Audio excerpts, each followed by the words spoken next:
If I am indeed Father, where is my honour? Asks the prophet Malachi. If I am indeed Master, where is my respect?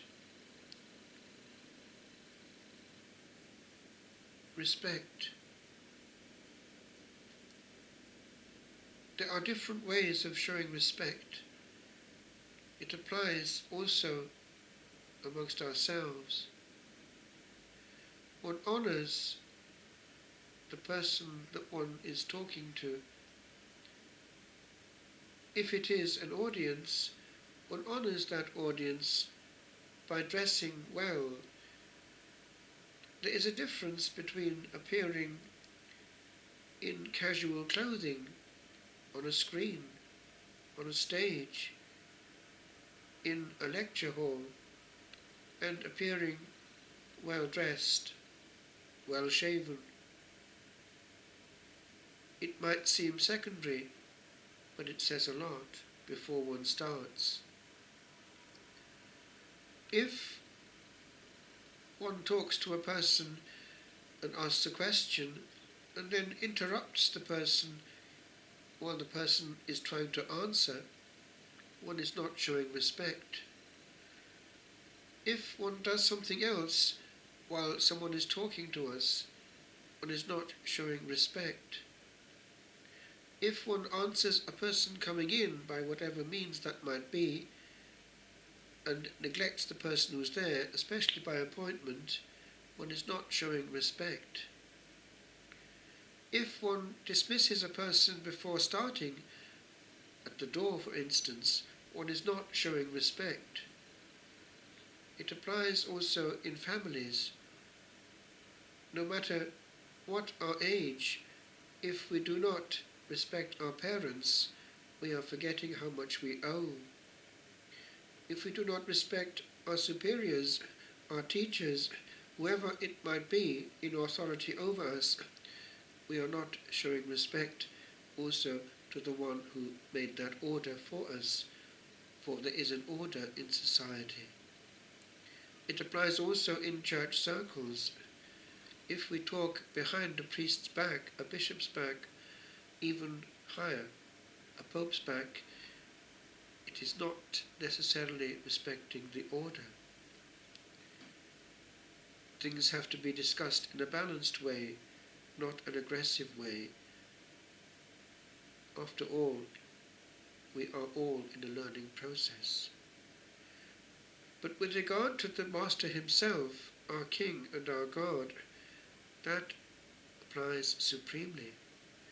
And so as with each other, it applies with regard to what we wear and how we speak and how we behave, so too with the Lord, how we are vested, how we care physically, how we behave physically and corporally and mentally even in the Lord's presence. It makes a big difference. If we answer our phone, our mobile, our text in the presence of the Lord, we are doing something similar to what we do with other people. The Lord is not reigning, something else is more important. If we do not give him total attention in his house, but really are thinking more about the human and those before us, then we are also showing that we are giving more respect to someone less than God in his own house.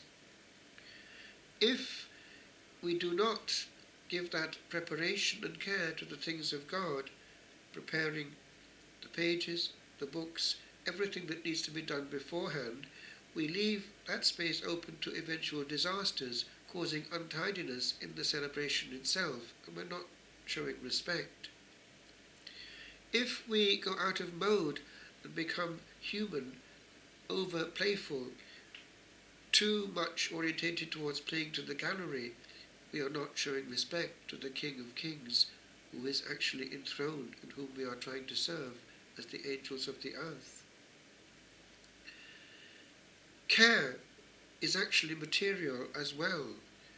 It makes a difference whether a chant, a song, a hymn is well sung, well executed or not. It's not enough to strike up something and then make a blunder.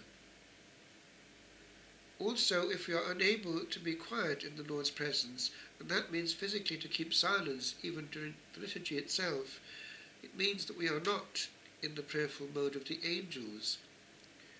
We are in automatic mode, automatic pilot. What am I saying? Respect is a whole art.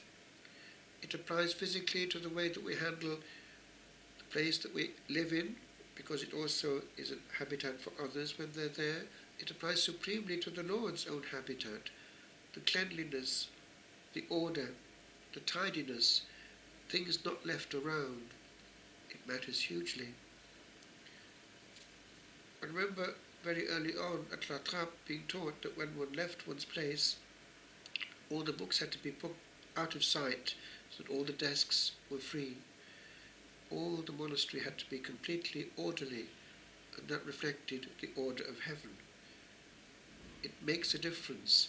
Even the way we write, even the way we communicate. Do we write tidily, neatly, so the person can understand?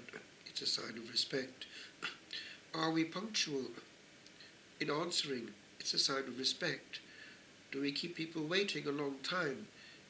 It's a sign of supreme disrespect if we keep them hanging in unending suspense, not knowing whether an answer is coming or not.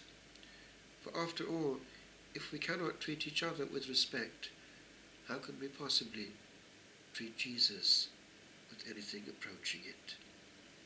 He demands not just the last bit of our day, but the centre, the maximum and quality of attention.